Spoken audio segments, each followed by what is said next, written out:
말씀을 가지고 반드시 거듭나야 합니다 라는 제목으로 함께 은혜를 나누려고 합니다. 우리가 가장 잘 아는 것이 무엇이냐면요, 남의 허물. 반대로 우리가 가장 잘 모르는 것이 뭐냐면 내 허물입니다. 우리가 가장 잘 하는 것이 무엇이냐면 남의 허물을 고치려고 하는 것 가장 잘합니다. 반대로 가장 못하는 것이 무엇이냐면 내 허물을 고치는 것, 이거 가장 못합니다. 오늘 우리 사회의 화두가 무엇입니까? 변화, 개혁, 갱신입니다. 누구나가 다 정치, 사회, 기업, 기관, 교회가 바뀌어야 된다, 유구동식으로 외치고 있습니다. 그런데 보수는 뭐냐면요, 아무도 자기 자신을 고치려고 하지 않는다는 특징인 것입니다. 자꾸 다른 사람을 보고, 사회를 보고, 교회를 보고 고치라 주장하는 것입니다. 왜 그렇습니까? 두 가지 이유 때문에 그렇습니다. 왜 고쳐야 됩니까? 사람들이 모인 것은요, 어쩔 수 없이 부패하고 살아갈 수밖에 없기 때문에 날마다 고쳐가지 않으면 안 되기 때문에 고쳐야 되는 것, 그건 맞습니다. 그런데 한편으로는 우리 마음 가운데 어떤 마음이 있냐면요, 개혁을 외치지 않으면 내가 개혁의 대상이 될까 두려워하는 마음이 우리 가운데 있는 것입니다. 쉽게 말하면요, 남을 보고 고치라고 하지 않으면 남들이 내보고 고치라 할까 싶어서 그래서 자꾸 고함을 지르는 것을 우리가 볼 수가 있습니다. 우리가 정직하게 우리 자신의 내면을 성찰하면요, 진정 변화의 대상은 누구도 아닙니다. 남이 아닙니다. 그죠? 어떤 정부, 기관, 단체가 아닙니다. 바로 우리 자신인 것을 알게 되었습니다. 그런데 오늘 우리가 본문을 보게 되었으면 예수님께서 어느 구석을 봐도 한 군데 나무랄 데가 없는 니고데모를 앞에 놓고 이렇게 말씀하시는 것을 볼 수가 있어요. 너 근본적으로 바뀌지 않으면 네 소망이 없어 라고 말씀하시는 것입니다. 이야, 여러분 한번 생각해 보십시오. 무슨 말입니까? 그렇죠? 근데 저는 이 장면이 너무 감사해요. 만약에 나 같은 사람을 앞에 놓고 너 거듭나야 돼 라고 말씀하신다면요, 도둑이 재발들이다고 아마 마음에 엄청난 상처를 받고 크게 시험에 들어서 아마 예수님을 멀리 떠나갔을 것 같아요. 그래도 니고데모 같은 사람이니까 그 말씀을 듣고 넉넉히 소화낸 것이 아닌가 하는 생각을 하게 되었습니다. 그럼에도 불구하고 우리 마음 가운데 한 가지 의문이 있습니다. 뭐냐면요, 왜 예수님께서는 이 정직한 진실한 니고데모를 앞에 놓고 그렇게 가슴 아픈 천국을 치르는 말씀을 하셨을까? 내가 존경받는 유대의 선생이지만은 근본부터 달라지지 않으면 소망이 없어. 왜 이렇게 말씀하시는 것입니까? 여러분, 죄로 굶은 상처는요, 터뜨려서 고름을 내지 않으면 나을 방법이 없는 것입니다. 인생의 문제는 꼭 이와 같은 것입니다. 반창고만 발라서 해결된 문제가 아닌 것입니다. 대대적인 수술이 필요하고 근본적인 수술이 필요하기 때문에, 그렇지 않으면 하나님 나라를 볼 수도 없고 들어갈 수도 없기 때문에 우리 예수님께서 정직하게 진실하게 인간의 실상을 말씀해 주고 있는 것을 볼 수가 있습니다. 왜냐하면 그게 사랑이기 때문에 그렇죠. 니고데모 같은 점잖은 사람이 거듭나지 않으면 안 된다면요, 오늘 우리 역시 이 경고에서 자유로울 사람은 아무도 없는 것입니다. 이제 우리가 예수님께서 니고데모에게 하시는 말씀을 오늘 아침에 나를 향해서 말씀하신다 하는 그런 믿음을 가지고 이 말씀을 듣고 응답할 수 있는 은혜가 있기를 주님의 이름으로 축원합니다. 먼저 우리가 본문에 있는 대로 예수님을 밤에 찾아온 니고데모라는 사람을 좀 살펴보았으면 참 좋겠습니다. 여러분, 이 니고데모는 제가 생각하기에는요, 오늘 현대인을 너무도 닮았다는 생각이 참 많이 들어요. 그런 현대인처럼 상당한 스펙, 경력을 갖춘 사람입니다.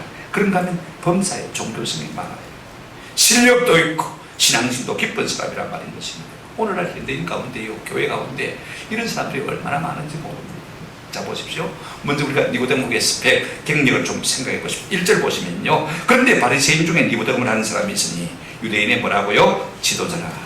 니고데모라는 이름은 니코스, 데모스 합성인데요, 민중의 승리자 그런 뜻을 갖고 있습니다. 아마 그는 민초였던 것 같아요. 엄청난 각고의 노력을 통해서 성공을 거둔 자수성가한 사람이 아닌가 하는 생각을 하게 되었습니다. 유대인입니다. 사마리아 사람이 아닙니다. 그죠? 혈통적으로 볼 때 깨끗한 사람이고, 그 다음에 선민, 택함받은 백성인 것입니다. 그런가 하면 그는 바리새인입니다. 보수 정통신앙을 가진 사람인 것을 볼 수가 있습니다. 그런가 하면요, 유대 랍비라 이렇게 말하고 있는 것을 볼 수가 있습니다. 10절에 보시면요, 예수께서 그에게 대답하여 이르시되 너는 이스라엘의 선생으로서 이러한 것들을 알지 못하냐. 우리 예수님께서 이 니고데모가 유대인의 랍비인 것을 말씀하고 계신 것을 볼 수가 있습니다. 그런가 하면 상당히 신분과 지체가 높은 사람입니다. 당시에 유대 사내들인 공이라는 것이 있습니다. 지금 우리의 국회와 같은 것인데 70여 명으로 구성이 되어 있습니다. 사형권만 없죠. 입법, 사법, 행정을 다 가진 권력을 가진 엄청난 원로기관입니다.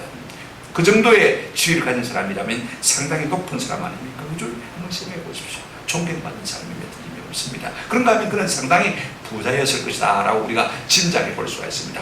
요한복음 19장 39절에 보시면 예수님께서 이제 십자가에 돌아가셨을 때 그분의 장례를 위해서 이 니고데모가 엄청난 모략을 가져와서 보실까요? 일찍이 예수께 밤에 찾아왔던 니고데모도 모략과 침향 섞은 것을 100리트라쯤 가지고 온지라. 100리트라가 우리의 무게로 말하면 한 33kg 정도 되어야 되는 것입니다. 여러분, 모략 33kg면요 엄청난 금액인 것입니다. 그러니까 그 엄청난 금액을 예수님의 장례를 위해서 가져올 정도 됐으면요 상당히 재물도 있는 사람이었을 것이다. 우리가 미루어 짐작을 해볼 수 있는 것입니다. 그러니 대단한 사람이에요. 그런가 하면 그의 신앙 경력을 한번 살펴보십시다.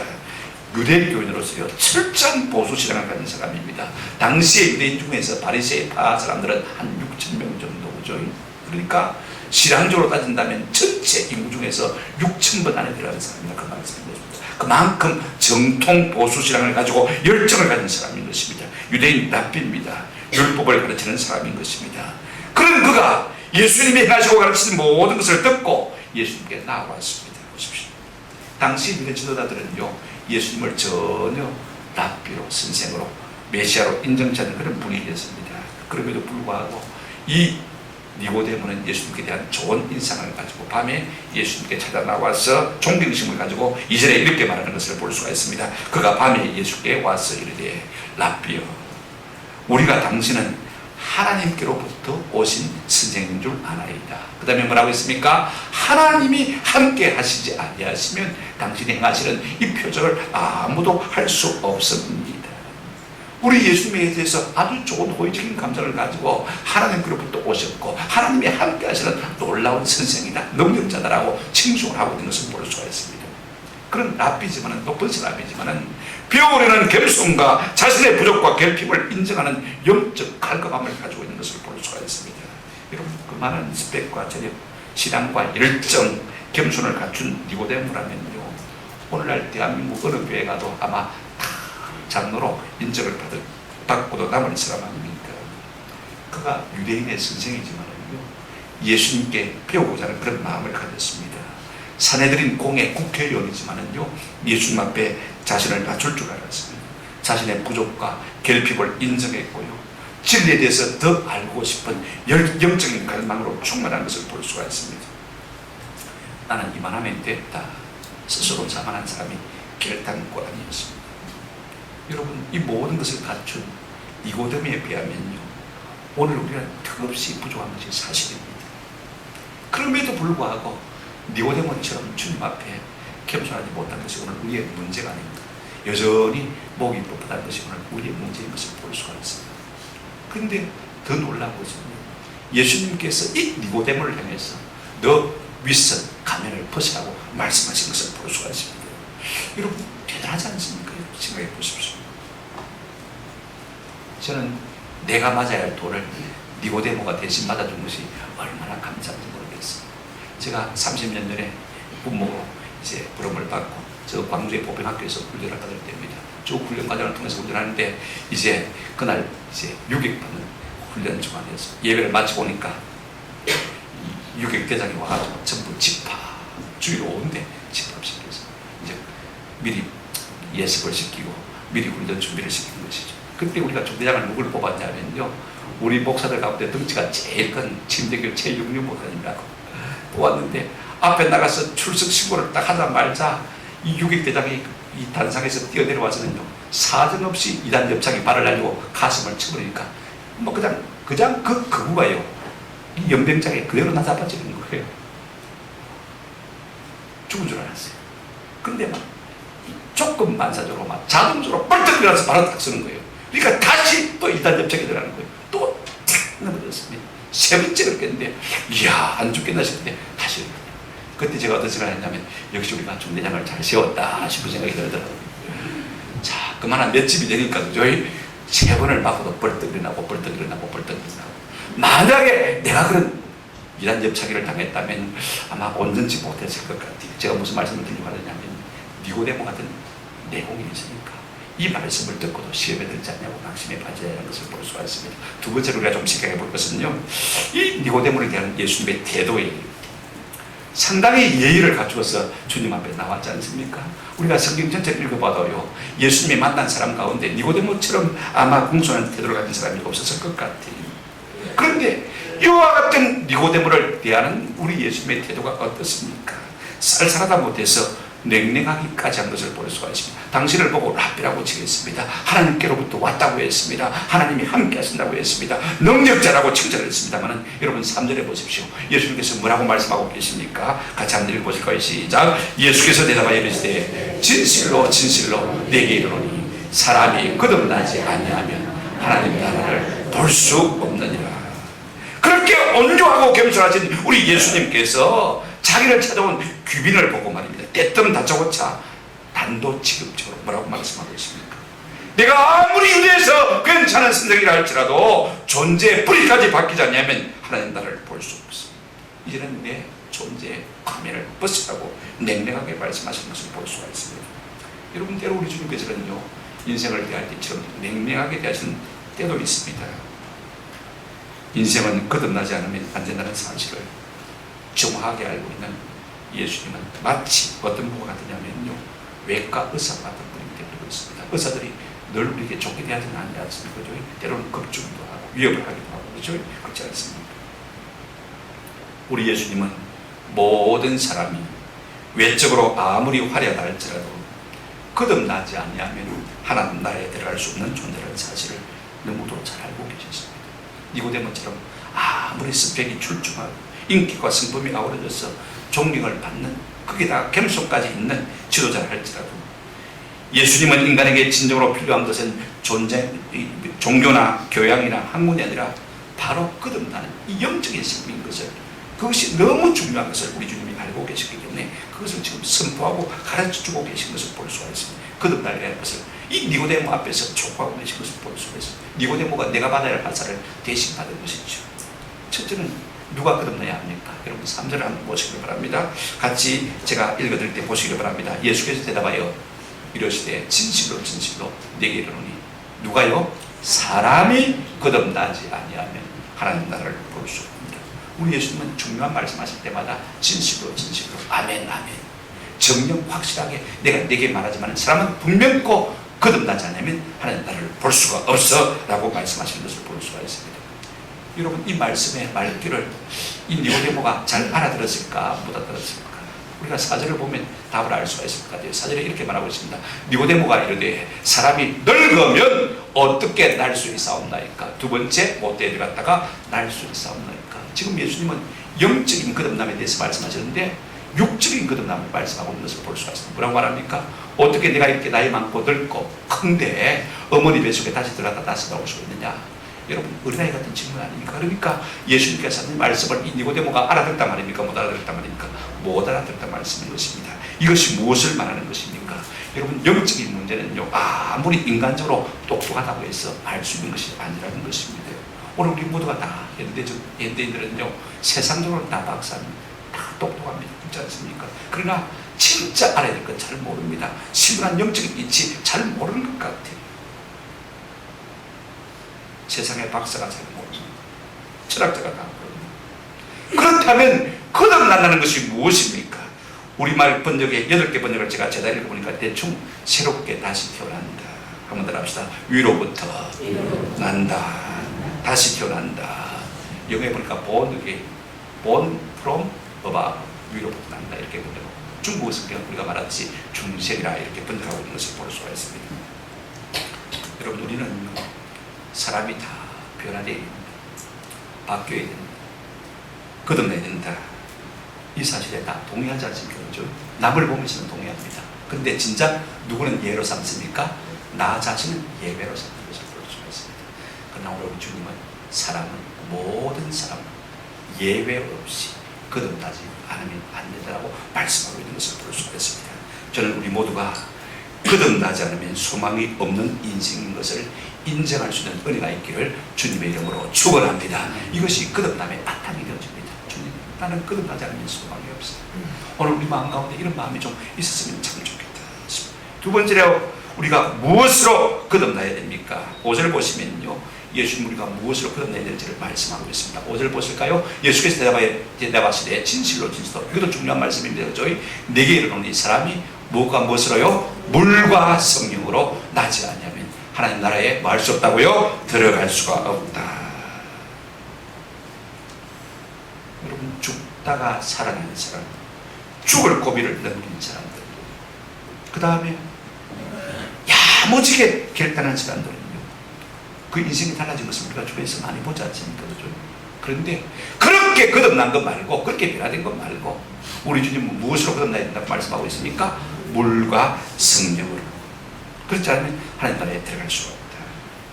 물과 성령으로 거듭나는 것이 무엇인지 조금 이따 제가 말씀을 드리겠습니다. 세 번째로 우리 예수님께서 어떻게 거듭나야 하는가 하는 것에 대해서 말씀하고 있는 것을 볼 수가 있어요. 자, 여러분 7절, 세 번이나 거듭나야 된다고 말씀하셨지만 7절에 놀라운 의미가 들어있습니다.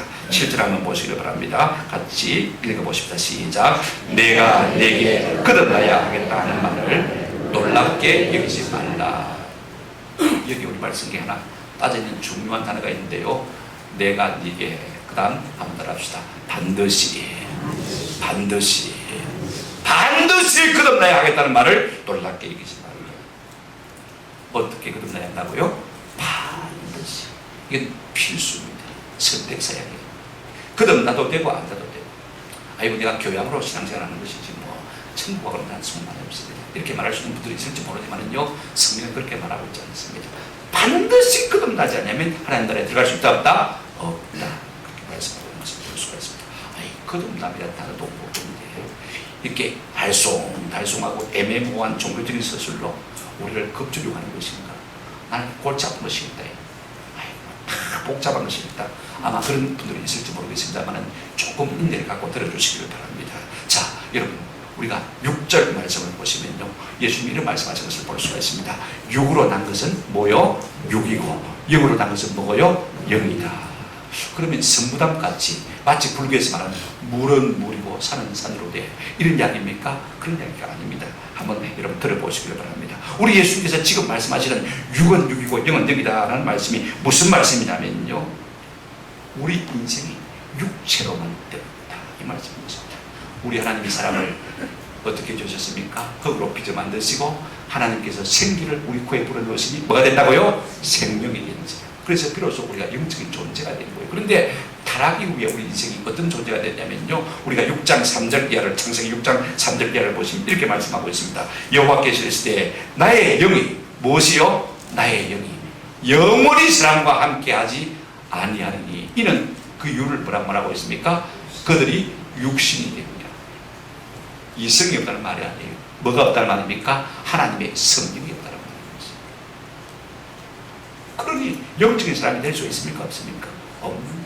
육으로 난 것은 항상 육입니다. 아무리 니고데모가 똑똑하고 세상에 많은 지혜를 갖추고 스펙을 갖고 있다 할지라도 여전히 뭡니까? 육인 것입니다. 내가 아무리 세상적으로 똑똑하고요, 부유하게 잘 살아, 지리가 높아도요, 육으로 난 것은 육인 것입니다. 그러므로 영으로 나지 않으면 소망이 없다라고 지금 우리 주님이 말씀하고 있는 것을 볼 수가 있습니다. 하나님 나라에 들어갈 수가 없다. 하나님 나라가 들어가는 것이 뭐가 그렇게 대수인데 하나님 나라에 들어갈 수 없다고 자꾸 우리를 겁주고 있는 것입니다. 여러분, 하나님 나라가 뭐예요? 여러분, 마태복음, 마가복음, 누가복음, 하나님의 나라, 하나님 하늘나라, 그 다음에 천국, 이렇게 똑같은 동의어를 쓰고 있는 것을 볼 수가 있습니다. 그런데 요한복음은요, 이 하나님의 나라, 하늘나라, 천국을 조금 다른 용어로 쓰고 있는 것을 볼 수가 있습니다. 한번 따라합시다. 생명, 영생. 그러니까 하나님의 나라는 뭐냐면, 한번 따라합시다. 영생. 우리가 거듭나지 않으면 영원한 생명을 얻을 수 있습니까? 없습니까? 없습니다.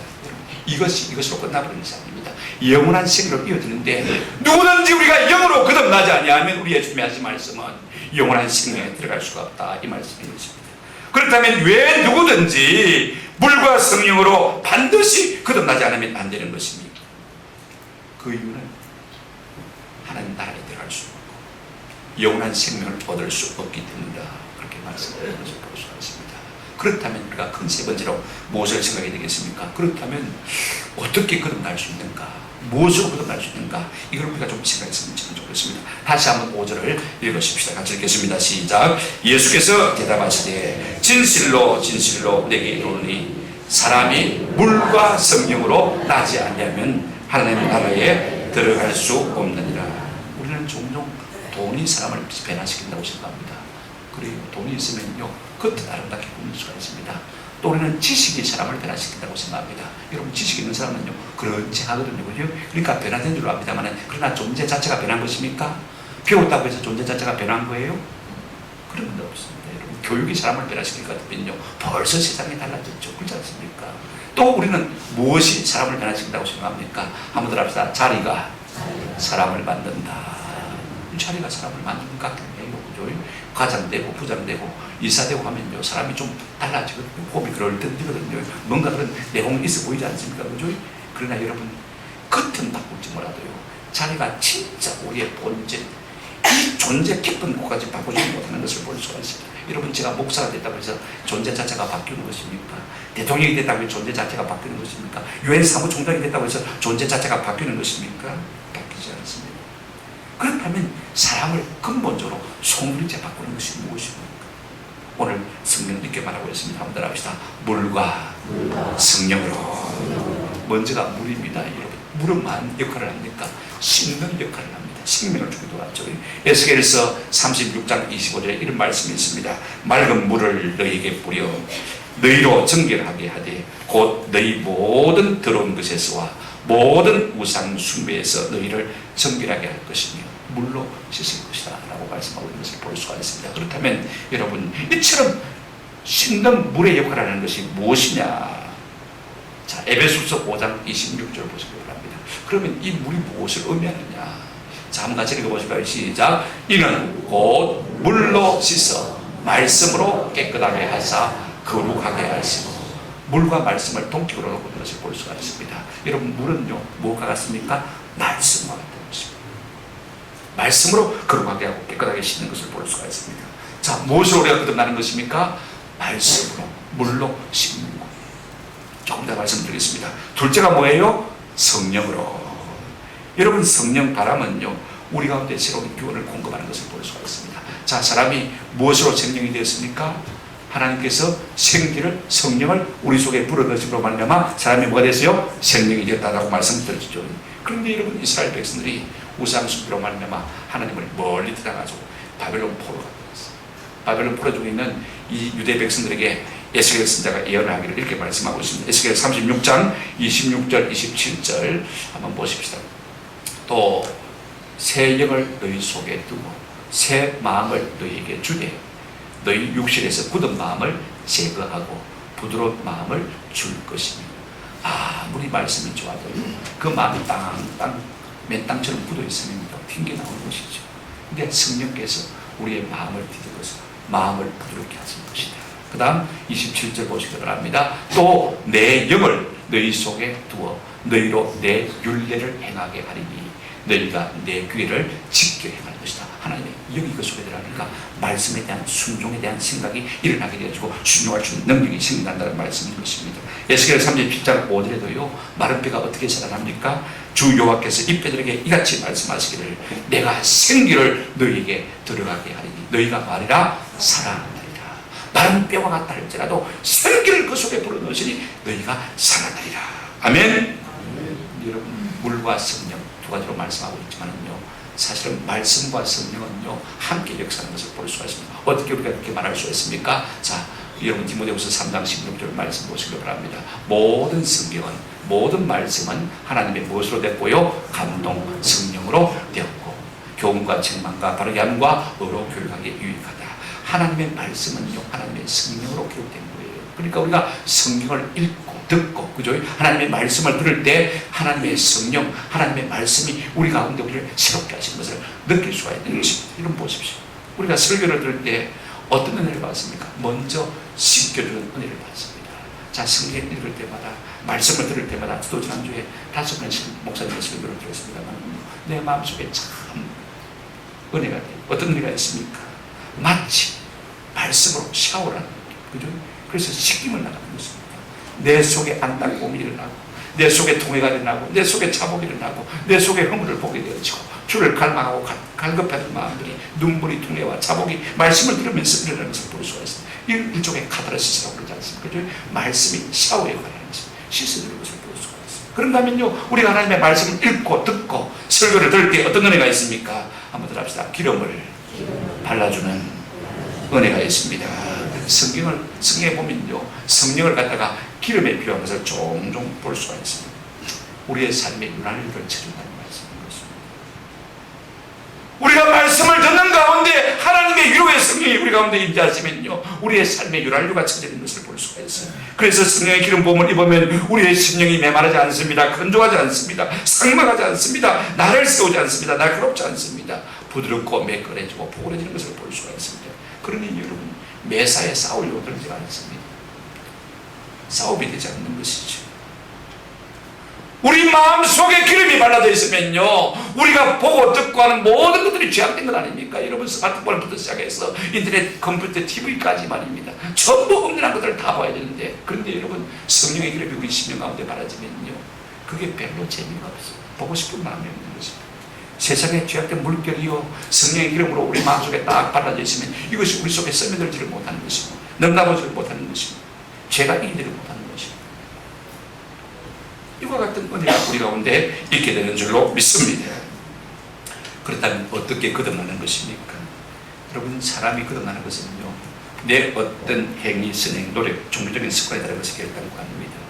여러분, 바람이 8절을 보시기 바랍니다. 임의로 불매, 내가 그 소리는 들어도 어디서 와서 어디로 가는지 알지 못하나니 성령으로 난 사람도 다마다 그러하다. 성령께서 거듭나게 하시는 것은요, 마치 바람이 불어옵니다. 그런데 어디서 불어오는지 모릅니다. 바람이 눈에 보입니까? 색깔이 있습니까? 어디서 오는지 여러분 방향을 아십니까? 지 마음대로 방향을 바꾸고 가거든요. 그렇게 해서 우리 속에 와서 신기를 불어넣고 시끄럽게 하는데, 이와 같이 하나님이 우리를 거듭나게 하시는 역사가 신비롭다는 것입니다. 제가 지난주에 흑산에 대한 이야기를 좀 했지 않습니까? 소설, 김문소설의 흑산에. 많은 예수 믿는 사람이, 천주교를 믿는 사람이 끌려가서 신문을 당합니다. 누가 너희에게 예수를 전했느냐라고 물을 때 그들이 하나같이 뭐라고 대답했습니까? 누가 예수를 전한 것이 아니라 예수가 내 가슴 속에 스며들어 있었어요. 저는 이 표현이 참 너무 좋더라고요. 나도 모르게 내 속에 예수의 영이 스며들어 있을 것입니다. 여러분, 거듭남의 역사는요, 바람이 부는 것처럼 신비한 것입니다. 여러분, 이제 여름이 다가오는데 간혹 태풍이 필요합니다. 강도 그렇고 호수도 그렇고 바다도 그렇고. 너무 바람이 불지 않고 물이 고여있으면 어떻습니까? 그냥 썩어요. 왜? 이 강이나 호수, 저 오리대 가보면요, 어떻습니까? 녹조가 막 라테를 입었습니다. 썩는 냄새가 진동을 해요. 8월 달쯤 되어지면 태풍이 한번 불어와가지고 비바람이 불어쳐서 싹 뒤집어줘야 바다가, 호수가 다시 살아요. 바다는 어떻습니까? 적조각기 때문에 시뻘개가지고 고기가 살아날 수 없이 폐사하는 것을 우리가 볼 수가 있습니다. 여러분, 이처럼요, 바람이 확 우리의 심령에 불어서 우리의 심령을 새롭게 할 때 우리가 변화를 경험하게 될 줄로 믿습니다. 거듭난 사람은요, 두 가지 특징이 있습니다. 한번 더 합시다. 하나님을 예배하고 싶습니다. 찬양하고 싶습니다. 이게 거듭난 사람의 특징입니다. 성령이 우리 속에서 거듭나게 하시면요, 하나님을 예배하는 자리가 좋아지는 거예요. 누가 예배하자 그러면 에이씨, 금방 예배했는데 도와자고. 그래서 하나님을 예배하고 찬양하고 싶은 마음이 우리 사람들이 자꾸 되는 것을 볼 수가 있습니다. 그런가 하면 두 번째 특징이 뭐냐면요, 한번 더 합시다. 세상에 떠밀려 내려가기가 싫습니다. 그냥 세상 살아가는 대로 살기가 싫은 거예요. 생수의 원천 대신 주님을 향해서 자꾸 거슬러 올라가고 싶은 이 마음이 우리 가운데 드는 것을 볼 수가 있습니다. 이 폴란드 시인 저그리그레프 헤르베르트라는 시인은 이런 말을 했습니다. 한번 따라합시다. 또 내려가는 것은 쓰레기다. 물에 밀려 내려가는 것은 뭐라고요? 쓰레기.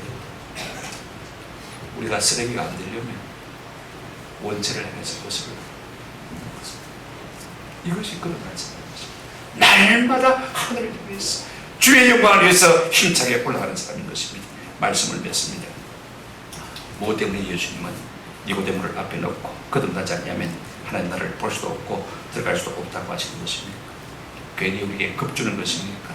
우리로 하여금 실망케 하고 자들게 하고 낙심케 하는 것입니까? 시험에 들게 만드는 것입니까? 그러나 그렇지 않습니다. 우리가 거듭나기만 하면 하나님 나라를 볼 수도 있고 들어갈 수도 있다고 격려하시기 위함인 것입니다. 이대로는 안 되지만은요, 거듭나기만 하면 하나님 나라에 들어갈 수 있겠기 때문에 오늘 우리를 격려하고 도전하기 위해서 이 말씀을 보는 것을 볼 수가 있어요. 저는요, 이미 니고데모가 주님께 찾아 나왔으므로 그에게 하나님 문이 열리고 있다고 믿습니다. 그런데 왜 하필이면 세상에서 성공하고 법 없이도 살 수 있을 것 같은 이 신사와 같은 니고데모에게 거듭나야 되겠다, 그렇게 냉정한 말씀을 하신 것입니까? 여기는 두 가지 은혜가 있다고 저는 믿습니다. 첫째로요, 만약에 허물투성인 나 같은 사람에게 그런 말씀을 하시더라면 아마 나는 벌써 나는 가능성이 없어, 나는 가능성이 없어, 그죠? 좌절하고 실망하고 절망하고 뒤로 나동가는 짓입니다. 그러나 니고데모에게 이를 말씀하신 것은 무엇입니까? 약한 나로 하여금 낙심치 않도록 하시기 위한 은혜인 줄로 믿습니다. 약한 자를 배려하기 위함인 것입니다. 둘째는요, 니고데모와 같은 사람도 거듭나야 한다면 나 같은 존재야 어떠해야 되겠습니까? 더욱더 거듭나야 되지 않겠습니까? 이로 더 간절하게 겸손하게 거듭남을 사모하도록 하기 위한 말씀인 줄로 믿습니다. 우리 주님은 우리를 구원하시기 위해서 반드시 십자가에 달리시면 안 되고, 우리 주님은 우리를 구원하시기 위해서 이 험한 이 땅에 반드시 오셔야만 됐습니다. 여러분, 성경을 우리가 요한복음에서 한 4권만 찾아서 읽도록 하겠는데 화면을 보지 마시고요, 여러분 성경을 펴서 요한복음에서만 왔다 갔다 할 테니까 4권만 찾아서 보십시다. 우리 주님이 우리를 구원하시기 위해서 우리 주님은 반드시 십자가에 달리셔야만 됐습니다. 자, 3장 14절 우리 한번 같이 보십시다. 요한복음 3장 14절 주변에만 왔다 갔다 되니까 여러분 볼펜을 가지고 조금 쓰는 수고를 해주시기 바랍니다. 찾았습니까? 3장 14절 다 같이 읽도록 하겠습니다. 시작. 모세가 광야에서 뱀을 든 것 같이 인자도 떨려야 하리니. 우리 예수님은 모세가 광야에서 뱀을 든 것 같이, 장대 위에 높이 드는 것 같이 나도 십자가 위에 높이 달려야겠다, 그렇게 말씀하신 것을 볼 수 있습니다. 왜? 우리를 구원하시기 위해서. 그런데 중요한 단어가 하나 빠져 있습니다. 여러분 성경에다 그렇게 쓰시기를 바랍니다. 여러분 성경 쓰십시오. 모세가 광야에서 뱀을 든 것 같이 인자도, 그 다음에 괄호 열고 반드시 들려야 하니. 인자도 다음에 반드시. 우리 주님은 이 땅에 오실 때 우리를 구원하시기 위해서 반드시 십자가에 져야 될 것을 말씀하신 것을 볼 수가 있습니다. 영어 성경에 맞습니다. 헬라어 성경에 데일리 반드시라는 말이 있습니다만 우리 말 성경에 빠져 있습니다. 또 하나 여러분 찾아보십시다. 우리 주님은요, 저 수가성 남편을 5번이나 갈아치운 이 여인을 구원하시기 위해서 반드시 사마리아 수가성으로 가셔야 했던 것을 볼 수가 있습니다. 4장 4절 한 장만 넘기시길 바랍니다. 4장 4절 찾았습니까? 다 같이 한번 읽겠습니다. 시작. 사마리아를 통과하여 하겠는지라. 거기다 이렇게 하나 써주시기를 바랍니다. 사마리아를 반드시 통과하여야 하겠는지라. 영어 성경에 맞습니다. 반드시. 우리 예수님은요, 우리를 구원하시기 위해서 반드시 이 땅에 오셔야만 했고, 우리를 구원하시기 위해서 반드시 십자가에 돌아가셔야만 했습니다. 이 일은 선택이 아닙니다. 그리스도께서 우리의 구원을 위해서 이같이 놀라운 일을 해가신 그 주님 앞에 우리가 반응하기 위해서 어떻게 해야 되겠습니까? 그 은혜에 보답하기 위해서 우리가 어떻게 살아야 되겠습니까? 요한복음 3장 7절 다시 한번 펴시겠습니다. 3장 7절 찾았습니까? 다 같이 읽겠습니다. 시작. 내가 내게 거듭나야 하겠다는 말을 놀랍게 여기지 말라. 거기다가 여러분 이렇게 쓰시길 바랍니다. 내가 내게 반드시 거듭나야 하겠다는 말을 놀랍게 여기지 말라. 반드시 십자가를 지시고 반드시 땅에 오자는 안 돼요. 우리의 구원을 위해서 그 주님이 그 일을 하셨다면 오늘 우리는 그에 보답하기 위해서 뭐 해야 되겠습니까? 반드시 뭐 해야 되겠습니까? 거듭나야 되겠습니다. 그런가 하면 또 하나 해야 될 것이 있습니다. 요한복음 4장 24절로 넘어가겠습니다. 한 장 넘기시고 4장 24절. 다 같이 그 장 읽어보시겠습니다. 시작. 하나님은 영이시니 예배하는 자가 영과 진리로 예배할지니라. 그렇게 읽었습니다만은요, 다시 연비를 들어서 하나님은 영이시니 예배하는 자가 영과 진리로, 그 다음에 반드시 예배할지니라 써놓으시기를. 어떻게 하라고요? 반드시 예배할지니라. 결론을 내리고 마치겠습니다. 여러분, 우리가 거듭난 사람은요, 반드시 말 수밖에 없습니까? 예배할 수밖에 없습니다. 예배합니까? 거듭난 사람입니다. 거듭났습니까? 예배할 수밖에 없습니다. 오늘 이 같은 은혜가 우리 가운데 있기를 바랍니다. 한번 더 합시다. 한 번 죽으면 두 번 죽고, 두 번 죽으면 한 번 죽고 영원히 삽니다. 이것이 성경이 말하는 진리인 것입니다. 우리가 거듭나, 또 거듭나 놀라운 영원한 생명이 우리 가운데 주어지는 줄로 믿습니다. 이 같은 은혜가 우리 모두에게 있기를 주님의 이름으로 축원합니다.